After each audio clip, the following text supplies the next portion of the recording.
Hi అండి, welcome to Vizag అమ్మాయి channel. ఈరోజు అయితే నేను సాలార్జంగ్ మ్యూజియం టూర్ అయితే చూపిస్తానండి.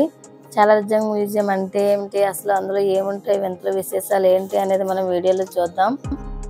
అలాగే సాలార్జంగ్ మ్యూజియంకి ఆ పేరు ఎలా వచ్చింది, అసలు సాలార్జంగ్ అంటే ఏమిటి, ఇవన్నీ మనం వీడియోలో తెలుసుకుందామండి. అసలు సాలార్జంగ్ అంటే నవాబుల కాలంలో వారి ఆస్థానంలో పనిచేసే ముగ్గురు ప్రధానమంత్రులకు అయితే సాలార్జంగ్ 1, 2, 3 అని ముగ్గురికి అయితే ఒకటే కుటుంబానికి చెందిన వాళ్ళకైతే ఈ బిరుదు గొప్పగా ఇచ్చారండి. సాలార్జంగ్ అనేది ఒక గొప్ప బిరుదండి. ఈ ముగ్గురు సాలార్జంగుల యొక్క అసలు పేర్లు ఏంటంటే, మొదటి సాలార్జంగ్ పేరు వచ్చేసి మీర్ తురబ్ అలీ ఖాన్ అండి. ఇతను 30 సంవత్సరాలు నిజాం రాజుల దగ్గర ప్రధానమంత్రిగా పనిచేశాడండి. అతని పెద్ద కొడుకు పేరే రెండవ సాలార్జంగ్ మీర్ లియాజ్ అలీ ఖాన్ అండి. ఇతను ప్రధానమంత్రిగా పనిచేశారు. అతని యొక్క కొడుకు మూడవ సాలార్జంగ్ అండి, మీర్ యూసఫ్ అలీ ఖాన్. ఈ మీర్ యూసఫ్ అలీ ఖాన్ అయితే 6వ నిజాం పెంచుకున్నాడండి, అందుకని ప్రధానమంత్రిగా చేశారు. ఈ మూడవ సాలార్జంగ్కి 7వ నిజాం అయితే పడలేదు, అందువల్ల కొద్ది రోజుల్లోనే ప్రధానమంత్రి పదవి నుంచి వదిలేశారు. ఇంకా ఆయనకు ఆసక్తి ఉన్న ఈ వస్తువుల సేకరణ, పుస్తకాలు చదవడమే మంచి ఆసక్తి ఉండేదంటండి. ఈ మూడవ సాలార్జంగ్ దేశ విదేశాలు తిరిగి అక్కడున్న ఆసక్తికరమైన వస్తువులన్నీ సేకరించేవారు. ఈయన సేకరించిన వస్తువులతోనే ఈ సాలార్జంగ్ మ్యూజియం అయితే ప్రారంభించారండి. మొదట తన ఇంట్లోనే ఈ సాలార్జంగ్ మ్యూజియంని ప్రారంభించారు. ఈ మూడవ సాలార్జంగ్ వచ్చేసి 40,000 వరకు వస్తువులను అయితే సేకరించారంటండి. ఈ వస్తువులన్నింటినీ తన ఇల్లు అయిన దివాన్ దేవడిలో ప్రదర్శనకు పెట్టేవారంటండి ఫస్ట్ సాలార్జంగ్ మ్యూజియం లేనప్పుడు. ఈ ఫోటోలో కనిపిస్తున్న వ్యక్తేనండి మూడవ సాలార్జంగ్. చూడండి ఆయన ఎలా ఉన్నారో. ఈయన పేరు మీదుగానే సాలార్జంగ్ మ్యూజియం అని పేరు పెట్టారు. 1949లో అయితే మూడవ సాలార్జంగ్ చనిపోయారండి. ఆయన చనిపోయిన తర్వాత ఆయన ఇల్లు అయిన దివాన్ దేవడేని సాలార్జంగ్ మ్యూజియంగా చేశారండి. 1951లో డిసెంబర్ 16వ తారీఖున జవహర్లాల్ నెహ్రూ అయితే దీన్ని ప్రారంభించారండి. ఈ మ్యూజియం ప్రాముఖ్యతను చూసి కేంద్ర ప్రభుత్వం 1961లో పార్లమెంటు జాతీయ ప్రాముఖ్యత ఉన్న సంస్థగా గుర్తించిందండి. దివాన్ దేవడీలు సరిపోలేదు 3 గదులు ఉండడం వల్ల. అప్పుడే ఈ మ్యూజియంని స్థాపించారండి, సాలార్జంగ్ మ్యూజియంని. ఇందులో 78 గదులు అయితే ఉంటాయి, 40,000కు పైగా వస్తువులు అయితే ఉంటాయి. వీటన్నింటినీ 1968లో జూలై 24వ తారీఖున అప్పటి భారత రాష్ట్రపతి అయిన జాకిర్ హుసేన్ ప్రారంభించారండి. ఈ మ్యూజియంలో 1, 2, 3 సాలార్జంగ్లు వాడిన వస్తువులు, అలాగే వారికి ఆసక్తి ఉన్న పుస్తకాలు, వాళ్ళు ఉపయోగించిన తివాచీలు అన్నీ ఉంటాయండి. మూడవ సాలార్జంగ్ విదేశాల్లో ఎక్కువ పర్యటిస్తూ ఉండేవారటండి. ఆయన వెళ్ళినప్పుడల్లా అక్కడ ఆసక్తిగా కనిపించే వస్తువులు, పింగాణి వస్తువులు, గాజు వస్తువులు అన్ని తీసుకొచ్చేవారటండి. ఇప్పటి నుంచి మనం ఈ వీడియోలో ఇంకా ఏమేమి ఉన్నాయి ఆ సాలార్జంగ్ మ్యూజియంలో అన్నీ చూద్దామండి. ఈ మ్యూజియంలోకి ఎంట్రీ ఫీజు వచ్చేసి పెద్దవాళ్ళకైతే 50 రూపాయలండి, మొబైల్ ఫోన్కి వచ్చి ఒక ఫోన్కి 50 రూపాయలండి, అలాగే 5 సంవత్సరాలు నిండిన పిల్లలకి 20 రూపాయలండి. ఈ టికెట్స్ అయితే క్లాక్ రూమ్ దగ్గర ఇస్తారండి. మనం టికెట్స్ తీసుకొని ఎంటర్ అయిన వెంటనే ఎంట్రన్స్ నుంచి వెళ్ళిన వెంటనే ఇగో ఈ విగ్రహాలు అయితే కనిపిస్తాయండి. ఇవి కంచుతో తయారు చేసినవి. 16, 17, 20 శతాబ్దానికి చెందిన విగ్రహాలన్నీ అయితే ఇక్కడ ఉన్నాయండి. ఇవి ప్రదర్శన పెట్టారు. మ్యూజియంలోకి వెళ్ళిన వెంటనే మనం రాజుల కాలంలోకి వెళ్ళామా అన్న ఫీలింగ్ అయితే కలుగుతుందండి. ఒక గదిలోనికి వెళ్ళిన తర్వాత అలా గదిలోంచి ఇంకో గదిలోకి ఎంట్రీ ఉంటుందండి. ఏ గదిలో నుంచి ఏ గదిలోకి వెళ్తామో కూడా మనకు తెలియదు, అలా వెళ్తూనే ఉంటుంది. చూడండి విగ్రహాలన్నీ ఎంత బాగున్నాయో, అన్ని కంచుతోనే వివిధ లోహాలతో చేసినవండి. 17, 18, 19, 20 శతాబ్దానికి చెందిన విగ్రహాలండి అవన్నీ. ఇక్కడ పాతకాలానికి చెందిన క్లాక్ అయితే ఒకటి ఉందండి, అలారం క్లాక్. అది ఒక గంటకు వచ్చి ఒకసారి సౌండ్ చేస్తుంది కదా, అది మేము మిస్ అయిపోయాము. మీరు కానీ వెళ్తే 12కి ముందు వెళ్ళండి. 12 వచ్చినప్పుడు 12 సార్లు అయితే అది గంట కొడుతుంది. ఆ క్లాక్ని తప్పకుండా చూడండి. మేము 1కైతే వెళ్ళామండి, అప్పుడు ఒకసారి కొట్టేసి అది సైలెంట్ అయిపోయింది. ఇంక మేము వెళ్ళేసరికి తెలియలేదన్నమాట. మీరు 12కి ముందు వెళ్తే ఖచ్చితంగా తెలుసుకోవచ్చు. ఇవన్నీ చెక్కతో చేసిన వస్తువులండి. అప్పుడు సాలార్జంగ్ 1, 2, 3లు వాడినవి ఇంకా చాలా ఉన్నాయి. చూడండి ఎంత బాగుందో అప్పుడు మన రాజులు కళాపోసన, కళాకారుల కళ ఎంత బాగుందో చూడండి. ఎంత శ్రమించి ఎన్ని రోజులు అయితే చెక్కారో వాళ్ళు. ఇవన్నీ రాజులు వాడిన సామాగ్రిలండి. చూడండి రాజులు ఎంత లగ్జరీగా బతికేవాళ్ళు అప్పుడు. రాజులు వాడిన ప్రతి వస్తువులు ఇందులో ఉన్నాయండి. మనకి ఈ వస్తువులన్నీ చూస్తుంటే మన రాజులతో గడిపామా అన్న ఫీలింగ్ కలుగుతుంది. నిజంగా ఒకప్పుడు రాజులు ఉండేవాళ్ళ అనే వాళ్ళకు కూడా నిజంగా రాజుల దగ్గరికి మనం వెళ్ళి వచ్చామా అని ఫీలింగ్ కలుగుతుంది మ్యూజియంలోకి వెళ్తే. మంచి మంచి అపురూపమైన వస్తువులన్నీ ఉన్నాయండి మ్యూజియంలో. మీరు కానీ హైదరాబాద్ వస్తే తప్పకుండా చూడండి, తప్పకుండా విజిట్ చేయవలసిన ఒక ప్లేస్ అండి ఇది. చాలా మంచిగా ఉంది. వాళ్ళు వాడిన కుర్చీలు, సెల్ఫ్లు, అలాగే పెద్ద పెద్ద సింహాసనాలు ప్రతి ఒక్కటి ఇందులో ఉన్నాయండి. చూడండి చూడండి, 2 కళ్ళు సరిపోవట్లేదు, ఎంత బాగున్నాయో.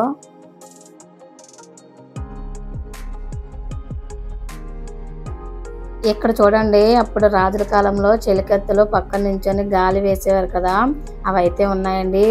మళ్ళీ వాళ్ళు ఒక్కలు అవి తినేటప్పుడు, కిల్లీలు అవి తినేటప్పుడు వాడే బాక్సులు కూడా ఉన్నాయి. ఆ బాక్సులు ఎంత కళాపోసంతో చెక్కించుకున్నారో చూడండి రాజులు, ఎంత లగ్జరియస్గా చెక్కించుకునేవారో చూడండి. ఆ బాక్సులు ఎంత ముచ్చటగా ఎంత బాగున్నాయో. సాలార్జంగ్ 3 ఎక్కడికి వెళ్ళినా ఎక్కడైనా ఆసక్తిగా కనిపించిన వస్తువులు, ఎంతో విలువైన వస్తువులను ఎలా సేకరించేవారటండి. మనమైతే ఈ గదిలో నుంచి భారతీయుల టెక్స్టైల్స్లోకి అయితే వెళ్తామండి. అప్పుడు రాజులు వాడిన దుస్తులు ఏ విధంగా ధరించేవారు, వాటిపైన ఏ విధంగా డిజైన్స్ వేయించుకునేవారు, ఏ విధంగా స్టిచ్చింగ్ చేయించుకునేవారు అన్నీ ఇందులో ఉన్నాయండి. చూడండి ఎన్ని రకాల దుస్తులు ఉన్నాయో, జరీ వర్క్, మగ్గం వర్క్, అలాగే ఇప్పుడు ఉన్న కలంకారీ వర్క్ కూడా ఉందండి అక్కడ. ఇక్కడ గాజు పాత్రలపై బంగారు పూత కనిపిస్తుంది కదండి, అవి నిజంగానే బంగారు పూత అండి. గాజు పాత్రలతో బంగారు పూత పోయించి చేయించారండి. చూడండి ఎంత బాగున్నాయో. వీటిపైన బంగారు వెండి తీగలతో వర్క్ చేయించుకునేవారటండి. చూడండి అవి, వాటిపైన వర్క్ కనిపిస్తుంది కదా, అవన్నీ బంగారు తీగలతో వెండి తీగలతో వర్క్ చేయించుకున్న వస్తువులు అంటండి, అవి దుస్తులు అంట. ఆ దుస్తులు చూడండి ఎంతెంత పొడవు ఉన్నాయో. అవి చూస్తే ఎంత పెద్దవి, చూస్తే ఎంత పెద్ద మనుషులు ఉండేవాళ్ళ భారతీయులు, అప్పుడు ఎంత మనుషులు ఉండేవాళ్ళ అనిపిస్తుంది. చూడండి ఎంత పెద్ద పెద్దవి ఉన్నాయో. అవి చూసి నాకు ఆశ్చర్యం వేసింది. ఇంత పెద్ద మనుషులు, ఇంత పెద్ద సైజు ఎంత పెద్ద మనుషులు వేసుకుంటారో అనిపించింది.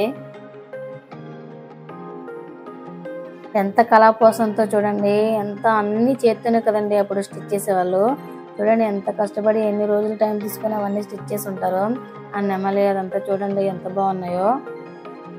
తివాచీలు వెరైటీ వెరైటీ డిజైన్లో ఉన్నాయండి. చూడండి ఆ తివాచీ. మనకు ఆ గదిలో ఉన్న వస్తువుల గురించి సమాచారం కావాలంటే ప్రతి గదికి ఒక బోర్డు అయితే ఏర్పాటు చేశారండి, మనం చదువుకోవచ్చు పూర్తిగా వివరాలు తెలుసుకోవడానికి. మేము ఆ గది నుంచి బయటకు వచ్చిన వెంటనే పక్క గదిలో అయితే దంతపు విభాగానికి సంబంధించిన సామాన్లు అయితే ఉన్నాయండి. అంటే ఇందులో ఉండే ప్రతి సామాను ఏనుగు దంతాలతో చెక్కిందండి. ఏనుగు దంతాలు తీసుకొని ఎన్నెన్ని డిజైన్లో వస్తువులు చెక్కారో చూడండి. ప్రతి వస్తువును ఒక కళాఖండంగా తీర్చిదిద్దారండి. అవన్నీ 17, 16, 15, 18, 20 శతాబ్దానికి చెందిన వస్తువులండి. అవి చూడండి ఎన్నెన్ని చెక్కారో చూడండి. ఎంతమంది మనుషులు ప్రతి ఏనుగు దంతాన్ని ఒక కళాఖండంగా రూపొందించారండి. ఒక నావ చూడండి ఎంత బాగా చెక్కారో.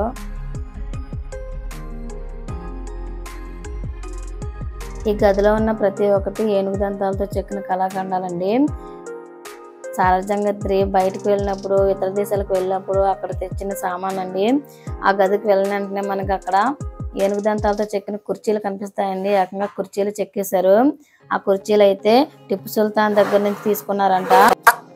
ఆ కుర్చీలను అయితే టిప్పు సుల్తాన్ దగ్గర నుంచి మైసూర్ నుంచి అయితే తెప్పించారంటండి హైదరాబాద్కి. ఆ కుర్చీలు మైసూర్ నుంచి హైదరాబాద్కి వచ్చేటప్పటికి సాలార్జంగ్ 3 అయితే చనిపోయారంట. వాటిని అయితే మ్యూజియంలో పెట్టారు. ఆ ఏనుగులు చూడండి ఎంత బాగా చెక్కారో, చిన్న దగ్గర నుంచి పెద్ద వరకు. అంటే ఏనుగు దంతం ఒకవైపు లావు, ఒకవైపు సన్నగా ఉంటుంది కదండి, అందుకని చిన్న వస్తువుల నుంచి పెద్ద వస్తువు వరకు ఎంత బాగా చెక్కారో చూడండి, ఎంత బాగా రూపొందించారో. ప్రతి వస్తువు ఏనుగు దంతంతో చెక్కిందేనండి. అసలు పాడవు కదా ఇవి, అలా ఉండిపోయాయి. ఏనుగు దంతాలతో చెక్కిన చిన్న చిన్న డబ్బాలు, బాక్సులు, ఈ మందిరాలు లాంటివి, గుడి లాంటివి, తాజ్మహల్ లాంటివి ఎన్నెన్నో వాళ్ళ కళాఖండానికి గుర్తొచ్చినవన్నీ చెక్కి పడేశారండి. చూడండి ఎంతెంత బాగున్నాయో. ప్రతి వస్తువు ఏనుగు దంతంతో చెక్కిందేనండి. చూడండి ఇక్కడ దంతంతో చెక్కిన ఉంగరాలు కూడా ఉన్నాయి, రథాలు ఉన్నాయి.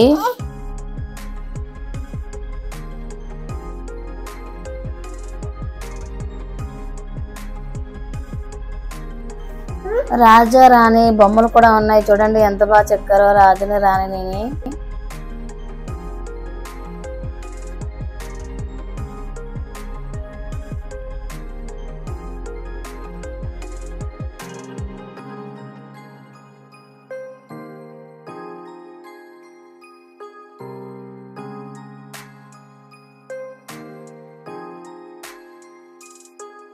అక్కడ కనిపించినవి జపాన్ దేశానికి సంబంధించినవండి. జపాన్ దేశపు దంతకళ అంటండి అవంతా. చూడండి వాళ్ళు జపాన్ మనుషుల్లాగా, జపాన్కి సంబంధించిన మనుషులందరూ డ్రెస్సింగ్ స్టైల్ చూడండి ఎలా ఉందో. జపాన్ దేశపు దంతకళ అండి ఇదంతా. ఇక్కడ కనిపించేవి గోవా రాష్ట్రపు దంతకళ అండి. గోవాకి సంబంధించిన దంతకళ చూడండి ఎలా ఉందో. క్రీస్తు పూర్వం, క్రీస్తు శకం ప్రతి వస్తువులు అయితే ఇక్కడ ఉన్నాయండి. చూడండి గోవాకి సంబంధించింది అయితే అంతా క్రైస్తవులకు సంబంధించిన విగ్రహాలు ఉన్నాయండి. ఇవన్నీ ఇంగ్లాండ్కి సంబంధించిన దంతకళ అంటండి. సాలార్జంగ్ ఇంగ్లాండ్ వెళ్తూ ఉండేవారంట. అక్కడ లూయిస్ అనే తన ఫ్రెండ్ ఉండేవారంట. అక్కడ నుంచి తెచ్చిన దంతకళ అండి ఇదంతా. ఇంగ్లాండ్ మనుషులు చూడండి ఎలా ఉన్నారో.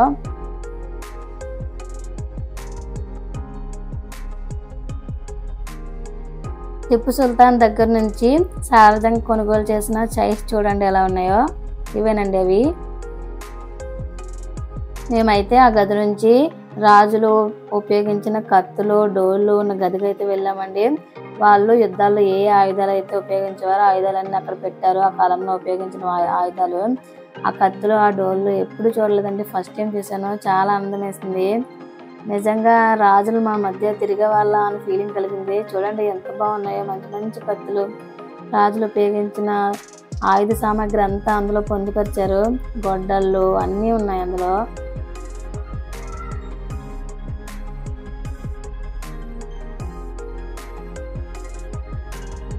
తుపాకీలు వెరైటీ మోడల్స్లో ఉన్నాయి. చూడండి అక్కడ రౌండ్గా కనిపిస్తున్నాయి కదా, అవి కూడా పిస్తోల్ అండి.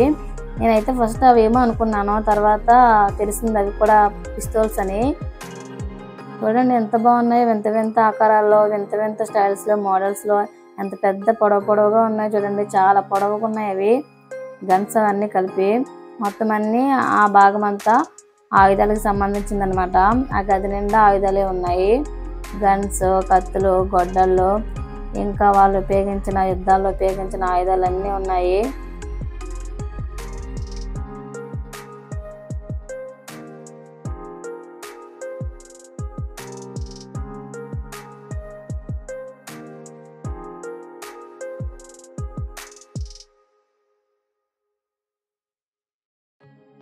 ఆ పక్కనైతే అప్పుడు ఉపయోగించిన బల్లలు, ఈటెలు, విల్లు ఏ మోడల్స్లో ఉండేవి, ఎంత ఉండేవి అవన్నీ పెట్టారు. బాణాలు చూడండి, నూతన మోడల్కి చెందిన బాణాలు.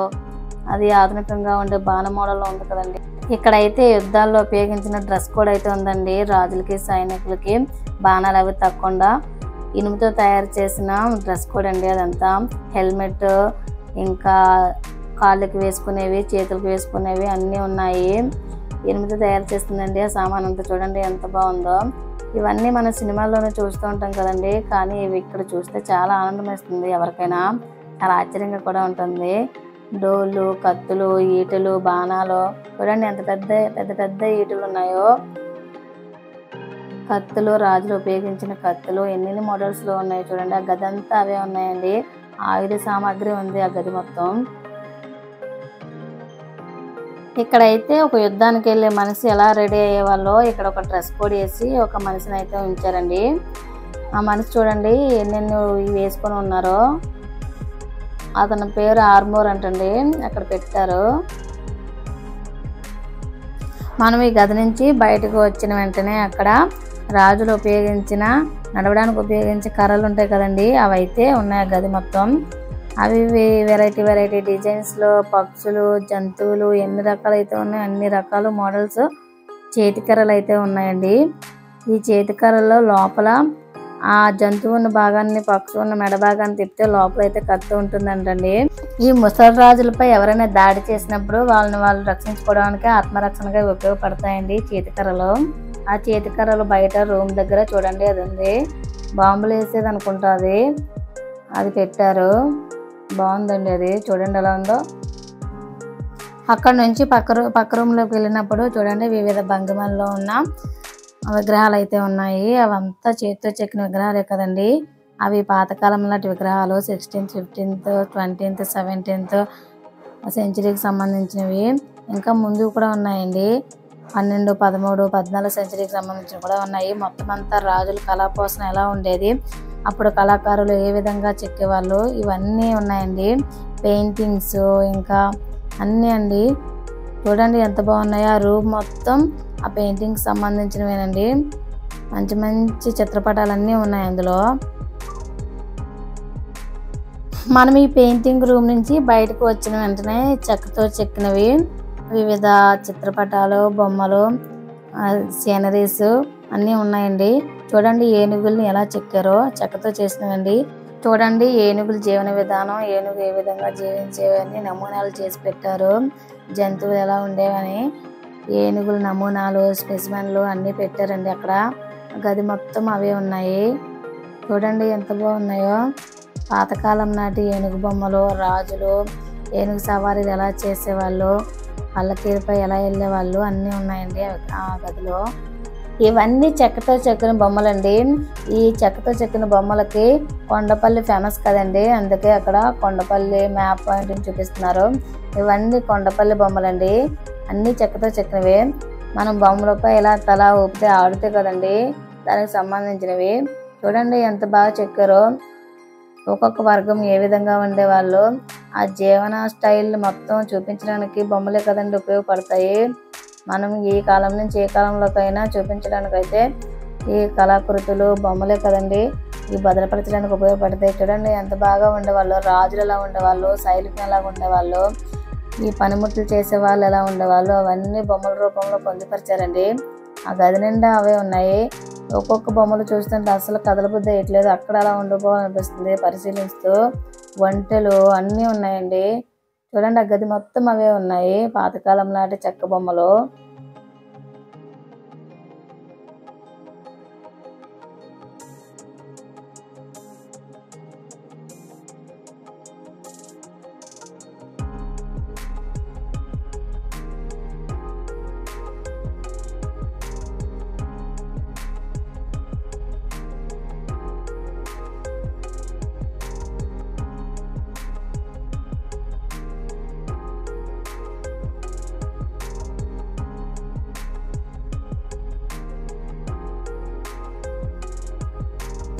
మనం అక్కడి నుంచి ఇంకో రూమ్లోకి ఎంటర్ అయినప్పుడు అక్కడ మోహన్ దాస్ కరమ్చంద్ గాంధీ గారు విగ్రహం అయితే పెట్టారండి. విగ్రహం దగ్గర చూసాము, బాగుంది. ఆయన జీవిత చరిత్ర అంతా ఆయన గురించి మొత్తం అక్కడ బోర్డుపై రాసి పెట్టారు, చదువుకోవచ్చు మనం. చూడండి అక్కడ ఉన్న విగ్రహాలన్నీ ఎలా నమూనాలు తయారు చేశారో, స్పెసిమెన్స్ అవి తయారు చేశారు. అవన్నీ ఆయనకి ఆసక్తి ఉన్న సారథ్యంగా వేరే వేరే విదేశాలకు వెళ్ళినప్పుడు ఆయనకు ఆసక్తి ఉన్న బొమ్మలన్నీ తీసుకొచ్చినాయండి. అవన్నీ ఇవైతే నమూనాలండి. నమూనాలు ఎలా ఏర్పాటు చేసి పెట్టారో చూడండి.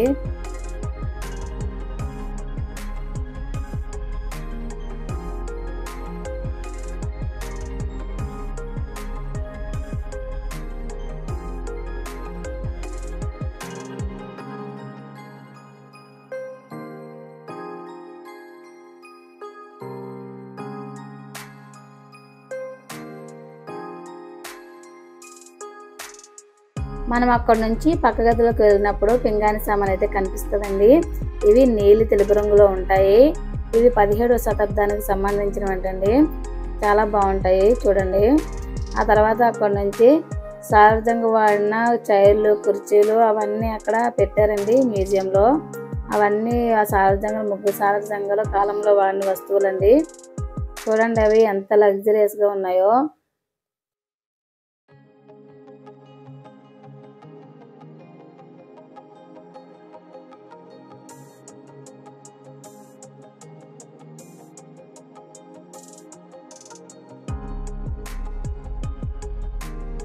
ఆయన విదేశాలకు వెళ్ళినప్పుడు సేకరించిన బొమ్మల్లో కూడా ఇక్కడ తీసుకొచ్చి పెట్టారండి. వీటిలో ట్రైన్ బొమ్మ అయితే చాలా ప్రత్యేకమైంది. ట్రైన్ నమూనా బొమ్మ అండి ఇది. రైల్వే స్టేషన్ అంతా ఉంటుంది ఇందులో.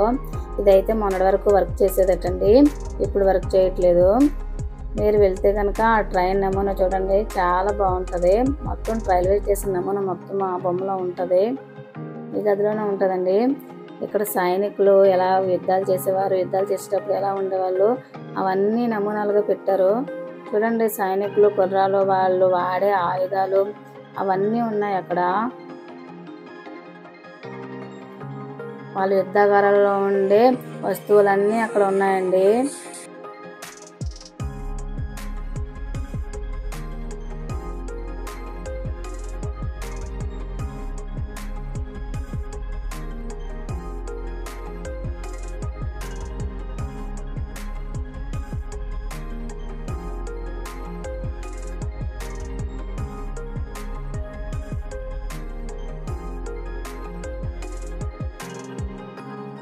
మ్యూజియం వీకెండ్లో అయితే అస్సలు ఖాళీ ఉండదండి. వీక్ డేస్లో వెళ్ళండి, అందుకే అంత ఖాళీగా ఉంది. వీకెండ్స్లో అయితే అస్సలు ఖాళీగా ఉండదు. అన్నీ మనం చూడడానికి క్యూలో నిల్చోవాలి. వెళ్ళాలనుకుంటే మాత్రం వీక్ డేస్లో వెళ్ళండి. ఇవన్నీ ఇక్కడ కనిపించిన బొమ్మలన్నీ మట్టితో తయారు చేసినవండి, బంకమట్టితో చూడండి బొమ్మలకి ఎలా ప్రాణం పోసినట్టు ఎంత బాగా చేశారో. ఇవన్నీ మట్టితో చేసిన బొమ్మలండి. అక్కడ బోర్డు చదివే వరకు నాకు అర్థం అవ్వలేదు. చూడండి ఎంత బాగున్నాయో. 20th సెంచరీకి సంబంధించిన బొమ్మలటండి ఇవి. ఆ కాలంలో చూడండి కళాకారులు ఎంత కళాత్మకంగా చెక్కేవాళ్ళు. ప్రతి వృత్తికి సంబంధించిన మనుషుల్ని చేశారు మట్టితో. ప్రతి పని చేసే వ్యక్తిని అక్కడ అందంగా చెక్కారు. ఒక తల్లి బిడ్డకున్న సంబంధాన్ని, ఒక గాయకుడు, ఒక షాప్ ఎలా ఉంది, అక్కడ ఉన్న మనుషులు ఎలా ఉంటారు, ప్రతి ఒక్కటి అక్కడ మట్టితో చేసి పెట్టారండి. చాలా అందంగా ఉంది చూడడానికి. ఇవన్నీ మిస్ అవ్వకుండా చూడండి, వెళ్తే మాత్రం చాలా బాగుంటుంది. మట్టితో ప్రతి ప్రాణిని తయారు చేశారండి. జంతువులు, పక్షులు, జంతువుల్లో ఉన్న రకాలన్నిటిని తయారు చేశారు. జంతువులు మనుషులు ఎలా ఉపయోగించుకునే వాళ్ళు, ఇవన్నీ మట్టితో తయారు చేశారు. చూడండి ఎంత బాగున్నాయో, ప్రాణం పోసుకున్నట్లు భలే ఉన్నాయి కదండి.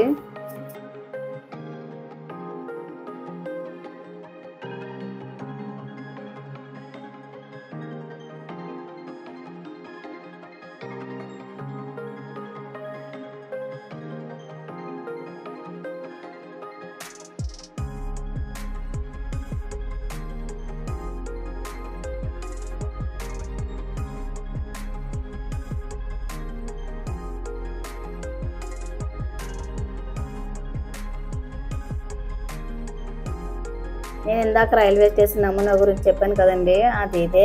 చూడండి అస్సలు అక్కడ ఖాళీ లేదు, అందరూ అక్కడ వచ్చి నించో ఉండిపోయారు. కానీ తీసాను నేను. ఖచ్చితంగా వెళ్తే చూడండి, భలే ఉంటుంది అది. రైల్వే స్టేషన్లో ఉన్న ప్రతి మూమెంట్ని అక్కడ చేశారు. బాగుంది చూడండి వెళ్తే. ఈ బొమ్మ మొన్నటి వరకు వర్క్ అయ్యేదంట, ట్రైన్స్ ఆ పట్టాలపై రన్ అయ్యేవంట. కానీ ఇప్పుడు పాడైపోయింది, అందుకది రన్ అవ్వట్లేదు.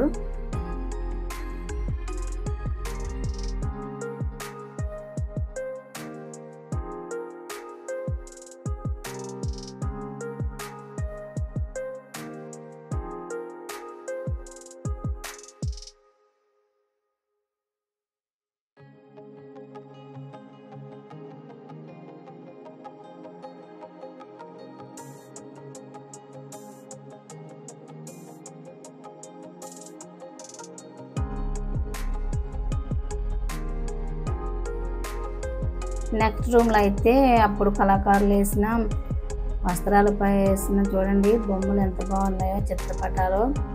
అలాగే తలుపులకి, దర్వాజాలకి చెక్కతో చెక్కిన బొమ్మది.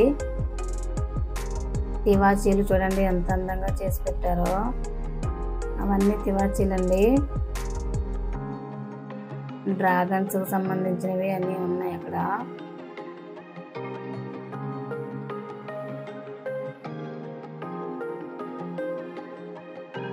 చిన్న చిన్న పింగాణి సామాన్లు దగ్గర నుంచి పెద్ద పెద్ద పింగాణి సామాన్లు అంతా ఉన్నాయి. చూడండి ఎంత పెద్ద పెద్ద పింగాణి సామాన్ ఉందో.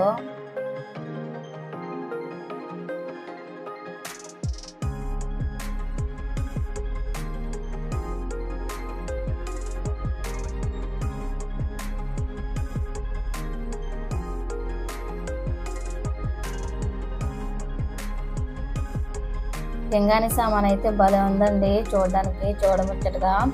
మంచి మంచి రంగుల్లో కలర్ఫుల్గా భలే ఉన్నాయి. చాలా బాగా చేశారు అవన్నీ.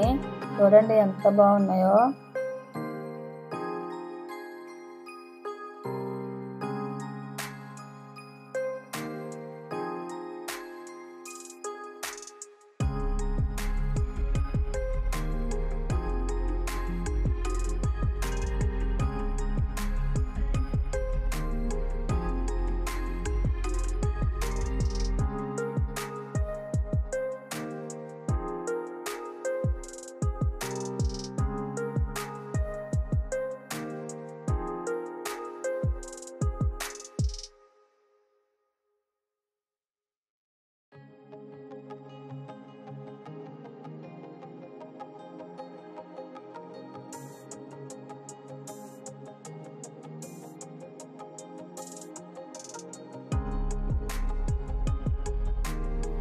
అక్కడ నుంచి వేరే గదిలోకి వెళ్ళినప్పుడు చూడండి లాఫింగ్ బుద్ధ విగ్రహం ఉంది. ఎంత బాగుందో.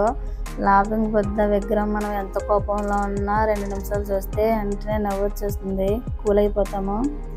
అవన్నీ పెట్టారు అక్కడ. చూడండి ఎంత బాగున్నాయో. కంచుతో చేసిన విగ్రహాలు కూడా ఉన్నాయి.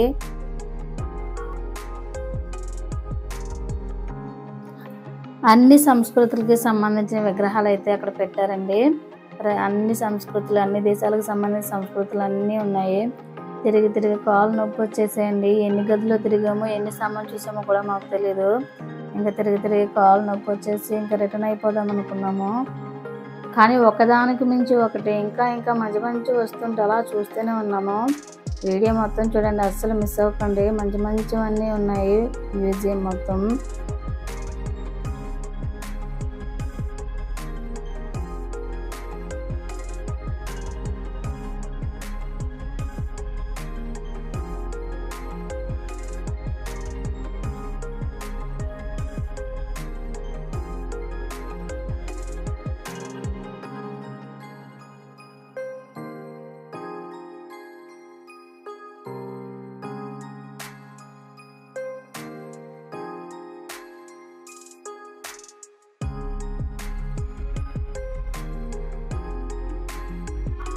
మా పిల్లలు అయితే మస్తు ఎంజాయ్ చేశారండి.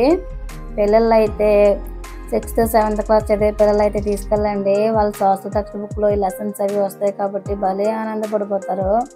అన్నీ చూస్తారు. వాళ్ళకి చదివిన దానికంటే చూసిందే చాలా బాగా గుర్తుంటుంది కదండి. చాలా హ్యాపీగా ఫీల్ అవుతారు. పిల్లలు ఉంటే మాత్రం ఖచ్చితంగా తీసుకెళ్ళాలి మ్యూజియంకి. మేము అక్కడ నుంచి ద్రవ్యం ఉన్న రూమ్లోకి అయితే వచ్చామండి. రాజుల కాలం నుంచి మన దేశంలో ఏ విధంగా ద్రవ్యోల్బణం జరిగింది, ఎలాంటి నాణాలు వాడారు, ఎన్నెన్ని కాయిన్స్ మార్చారు, ఏ రాజుల కాలంలో ఎలాంటి కాయిన్స్ వాడేవాళ్ళు అన్నీ ఉన్నాయండి. Satavahana coins, Pulumavi coins, Satakarni coins అన్నీ ఉన్నాయండి. ఇక్ష్వాకుల కాయిన్స్ అన్నీ ఉన్నాయి. వాటిపైన రాజుల కాలంలో వాడే కాయిన్స్కి అయితే రాజముద్రలు అయితే ఉంటాయి కదండి, అవి కూడా ఉన్నాయి. ఇక్ష్వాకుల కాయిన్స్ చూడండి ఎలా ఉన్నాయో. అవన్నీ ఇక్ష్వాకుల కాయిన్స్ అండి. రాజముద్రలు, కత్తులు అవి ఉన్నాయండి. కొసన కాయిన్స్ చూడండి ఎలా ఉన్నాయో. ప్రతి కాయిన్ గురించి సమాచారం ఆ బోర్డులో అయితే ఇచ్చారండి. మనకు ఓపుకుంటే చదువుకోవచ్చు. ఓపుకుంటే చదువుకుంటే అక్కడ ఉన్న వస్తువుల గురించి ఫుల్ డీటెయిల్స్ తెలుస్తాయండి ఆ బోర్డులో ఉన్నవన్నీ చదివితే. చూడండి ఎన్ని రకాల కాయిన్స్ అయితే ఉన్నాయో మ్యూజియంలో. ఆ గది మొత్తం కాయిన్స్ అనండి. ఎవరెవరు ఏ కాయిన్స్ వాడేవాళ్ళు, ఒక్కొక్క రాజులకి ఒక్కొక్క రాజముద్ర ఉన్న కాయిన్స్ ఉండేవి కదండి, అవన్నీ ఉన్నాయి అక్కడ.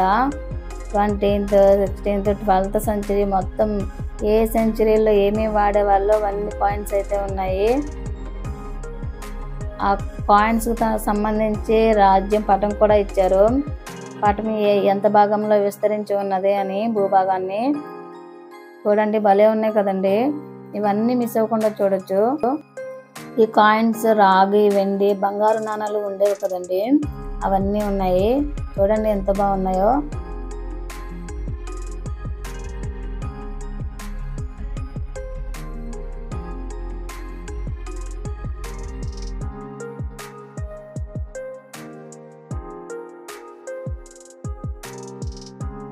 ఈ కాయిన్స్ అలా మారుతూ మారుతూ మన తాతలు వాడినవి, మన తల్లిదండ్రులు చిన్నప్పుడు వాడినవి, 2019లో మారిన కాయిన్స్ అన్నీ ఉన్నాయండి అక్కడ.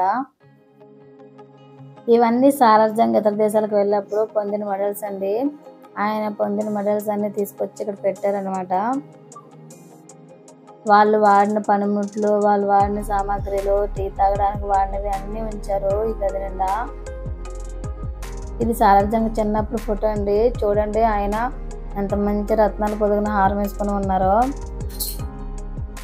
సాలార్జంగ్కి సంబంధించిన 150 ఫోటోలు అయితే ఆర్ట్ గ్యాలరీ పెట్టారటండి. ఇవన్నీ ఆయన చదివిన పుస్తకాలు. ఆయనకు పుస్తకాలు చదవడం అంటే చాలా ఇష్టమటండి. ఆయన చిన్నప్పటి నుంచి రాసుకున్న పుస్తకాలు, చదివిన పుస్తకాలన్నీ ఇక్కడ పొందుపరిచారు. ఇవన్నీ వాళ్ళు వాడినవి. ఇది హ్యాండ్ వాష్ అండి, బాగా పాతదైపోయింది. దాన్ని కూడా అక్కడ ప్రదర్శించారు. వాళ్ళు చెక్కలకు వాడిన పెట్టెలు అన్నీ ఉన్నాయి. ఇవన్నీ సాలార్జంగ్కి సంబంధించిన సామాన్లు అండి. ఇవన్నీ ఒక రూమ్లో పెట్టారు. ఇక్కడ నుంచి బయటకు వచ్చిన వెంటనే పల్లకిలో రాణులు మోస్తారు కదండి, ఆ పల్లకీలు అయితే ఉన్నాయి. ఇవి ఒక్కొక్కటి ఒక్కొక్క డిజైన్లో ఉన్నాయండి. అద్దాలతో చేసినవి, ఎండ తగలకుండా గాలి తగలడానికి అటువంటి పల్లకీలు కూడా ఉన్నాయి. రాణులు మోసే పల్లకీలు అనమాట. 19th సెంచరీకి సంబంధించిన పల్లకీలు ఇవన్నీ. చూడండి ఎంత బాగున్నాయో. అక్కడ నుంచి మనం వేరే రూమ్లోకి వెళ్ళినప్పుడు సాలార్జంగ్ కాలంలో వాడిన కుర్చీలు, చైర్లు అవన్నీ ప్రదర్శన పెట్టారండి. ఏదైనా ఒక అడుగుతోనే ప్రారంభం అవుతుంది అంటారు కదండి. సాలార్జంగ్ ఆసక్తి ఉన్న వస్తువులన్నింటినీ సేకరించి తన ఇంటిని మ్యూజియంగా మార్చి ప్రదర్శించేవారు కదండి.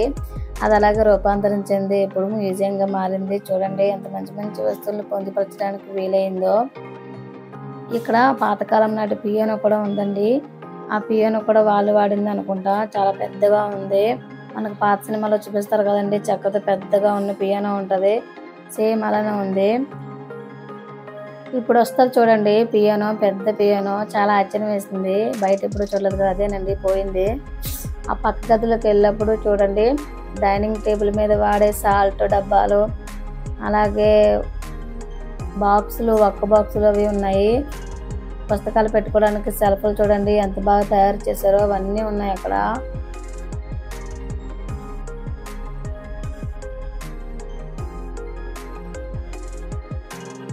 ఇవైతే సాలార్జంగ్ వాడిన సామాగ్రి అంతా అండి. ఇవి కత్తులు, సామాన్లు, డోళ్ళు, బల్లాలు, గన్స్ అన్నీ ఉన్నాయండి ఇక్కడ. సాలార్జంగ్ వాడిన సామాన్లు ఇవన్నీ. ఆయన వాడిన దండలు, ఇంకా ఆయన వాడిన ఆభరణాలు. ఇదైతే చూడండి గాజుతో చేసిందండి. ఆ చెట్టు అయితే చూడండి భలే ఉంది కదా. చూడండి ఆయన వాడిన ఆభరణాలు ఎలా ఉన్నాయో. ఇవన్నీ కంచుతో చేసిన సామాన్లు అండి. ఈ సామాన్లు ఇంకెప్పటికి ఇలా ఉంటాయి కదండి, భలే ఉన్నాయి.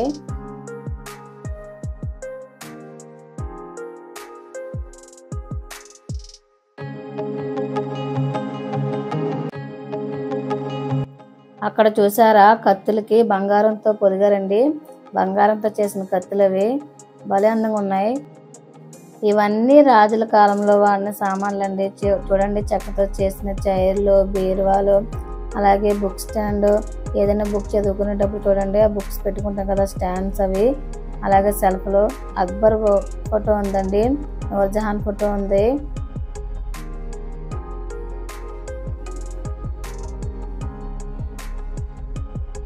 జహాంగీర్ ఫోటో, షాజహాన్ ఫోటో కూడా ఉందండి మ్యూజియంలో. ఆ బాక్సులు చూడండి ఎంత బాగున్నాయో. చిన్న చిన్న వస్తువుల మీద కూడా ఎంత కళాత్మకంగా చెక్కారో. అంతే అండి. నా వీడియో నచ్చితే లైక్ చేయండి, షేర్ చేయండి, సబ్స్క్రైబ్ చేయండి. Thank you for watching.